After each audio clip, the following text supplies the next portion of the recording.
Ay, chicas, el sol de Los Ángeles es maravilloso. ¿Quieres decir? Yo casi que prefiero el de Malibú. Por favor, que alguien nos traiga una piña colada.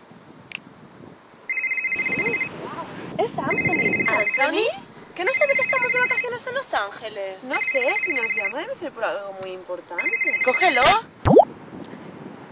Hi, Anthony. ¿Qué tal, mis ángeles? Siento molestaros en vuestras vacaciones, pero tenéis una misión muy importante. Roberto, los conductores de la gala de este año no van a poder representarla en la Catedral de Señores de San Miguel de Llobregat porque han tenido un problema. Id hacia allí y presentar las campanadas lo mejor que podáis. ¿Eh? Ah, Perfecto, Anthony. Sé que nunca me fallaría, mis ángeles. Buena suerte, chicas. ¡Vamos, chicas!